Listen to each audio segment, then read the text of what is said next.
It's kind of a very loaded question. I'll try to keep it to the minimum. But the goal of my book is it's not to change lives, it's not to do any of that, it's just to inspire. I mean, if someone looks at the book and they say, if that 19-year-old kid can write a book, why can't I, create something awesome? Why can't I become the next engineer? I mean, it sure can go beyond the ways of, I want to write a book, or I want to do that, but it's just giving that slight, different mental thought in their head that maybe I could do something like that. It's not about like, I want to do this, but for the things that I try to tell people, it's the kids and the people that you guys don't see. It's the rec centers that you guys see the kids, they're playing basketball, but it's the kids that are left at home. It's the ones that have no idea what life is all about. And I try to go to them and I try to find them. And I've visited places where they don't even have air conditioning, they don't even have TV. And when they see the book, it's like, it's so cool.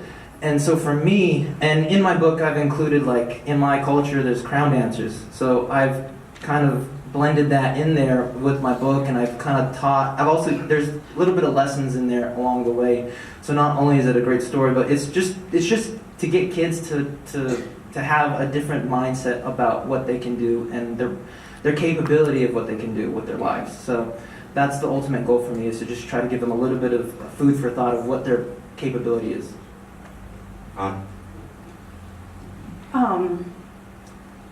So I'll share a little personal story, and it will help answer the question. So I'm biracial, I'm African American and Native American, and I don't know if you guys have ever heard of Black Girls Rock, but it's it's like this award show that is very empowering. And the first time I saw it, I just felt like I could rule the world. I saw Black women doing things that I didn't even know was possible, working in STEM fields and doing research and just learning about all of this. And as a Black woman, I felt like, wow, I could rule the world. I can do those things. I can be those things because I see them. And the second I did that, I stepped back and I was like, Mom, why isn't there a platform like this on TV where I see Native women, where I see, because I know we're doing it, but I don't see it in the media on a daily basis. You only see one image of people in the media, and that has an effect because we're engaging with the media on a constant basis.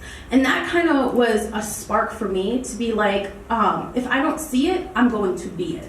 I want to be that representation for young women because I see it within my community, and I want to be somebody who navigates the media and changes the conversation on what is being shown there.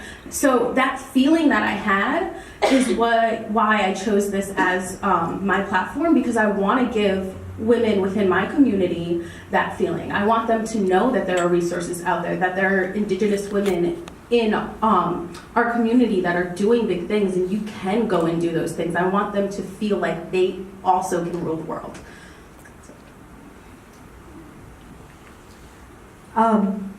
With the project that I'm doing with missing and murdered Indigenous women, I'd really like to end the crisis.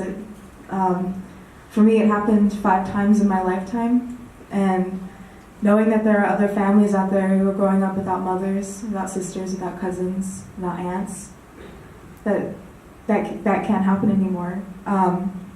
In April of 2017, so just a few months ago, I walked 80 miles across the Flathead Reservation during my spring break, and the youngest person who had walked with us was 4 years old. And the fact that this has affected people younger than me, and I'm only 18, I don't want it to happen anymore, and so that's my goal. Yeah. So my ultimate goal for the video that you guys seen, it's about the mindsets of the youth. It's about changing their mindset, inserting the word resilient. It's all about being able to bounce back and go forth instead of bounce back and stay there, because the truth is you can't be healed from the same environments that hurt you. So the ultimate goal, why video? Because, here, let me show you. All right, point your finger to your nose, your head, forehead, your chin. See? Action speaks louder than words. Exactly why I chose video, because you need to stop talking about it. You have to act on it. So it all starts from the mindset, and it all starts from within. Again, pave the way. So as for me, I see myself in Hollywood. Okay. So always seeing myself around my community more often, helping them, build those private sectors and helping my youth to become leaders too, because a lot of them, they think about their goals, but they don't like the process. I'm telling you. But so where you'll be seeing me in the future, probably around here and my community more often. So thank you. I agree with them. The cons or the disadvantage of social media is distractions, which leads to lack of sleep, and then leads to an unhealthy body, and we need this body to be healthy to keep moving forward. But for the pros, coming from an intersection where we use media to share, it's very important because we're able to communicate, we're able to reach out, we're able to connect, because there's no purpose for it if we're not able to connect our ideas. So thank you. Okay, final words, just to take out, okay? So here's the key to everything that you have to do from a youth perspective. Always put something in the middle or the center where you know you can look at it in every angle and in every perspective.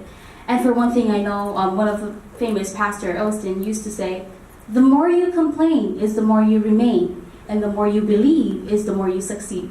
Thank you. Right.